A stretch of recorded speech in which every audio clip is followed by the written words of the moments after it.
దర్శక ధీరుడు Rajamouli తెరకెక్కిస్తున్న Baahubali the conclusion చిత్రం శరవేగంగా షూటింగ్ జరుపుకుంటుంది. ప్రస్తుతం క్లైమాక్స్ లో ఉన్న బాహుబలి 2 వచ్చే ఏడాది సమ్మర్ కానుకగా ఏప్రిల్ 28న ప్రేక్షకుల ముందుకు రానుంది.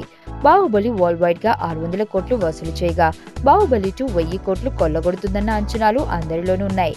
అయితే ఇప్పుడు ఈ సినిమాలో భల్లాల దేవుడిగా నటిస్తున్న దగ్గుబాటి రానా ఓ బాంబు పేల్చాడు. బాహుబలి ది కన్క్లూజన్ తో పోల్చుకుంటే బాహుబలి ది బిగినింగ్ చిత్రం చిన్నదన్నారు. ఎందుకంటే పోరాట సన్నివేశాలు అందులో కన్నా ఇందులో ఎక్కువగా ఉంటాయని, గొప్పగా అనిపిస్తాయని చెప్పారు. సో రానా మాటల్లో బాహుబలి 2తో పోల్చుకుంటే బాహుబలి వేస్ట్ అన్నట్లుగా అర్థం వ్యక్తమైంది. బాహుబలిని చూసిన వారు బాహుబలి 2పై భారీ అంచనాలు పెట్టుకుంటారని, ఆ అంచనాలను బాహుబలి 2 ఖచ్చితంగా అందుకుంటుందని రానా ధీమా వ్యక్తం చేశాడు. ఇక బాహుబలి 2 కోసం తాను చాలా కష్టపడ్డానని, ఫిట్ గా ఉన్నప్పటికీ ఇంకా బలంగా భారీగా కనిపించాలని రాజుగారు చెప్పేసరికి 8 నెలలు కష్టపడి బాడీని పెంచుకున్నానని అన్నాడు.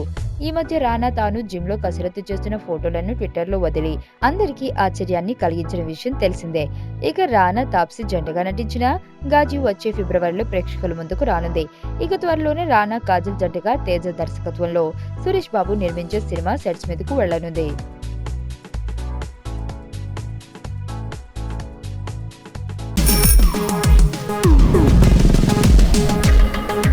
ప్రపంచంలో ప్రతి ప్రేమ కథ మధురంగా ఉంటుంది. మనది మనకు మరీ అద్భుతంగా ఉంటుంది. నా ఫీలింగ్స్ ఎక్స్ప్రెషన్స్ అన్నీ పేపర్ మీద రాసి తనకి ఇస్తాను రా. అవసరమా రా ఇదంతా? ఇన్ఫాచ్యువేషన్ రా. రే, అమ్మాయిని చూసిన వెంటనే అలా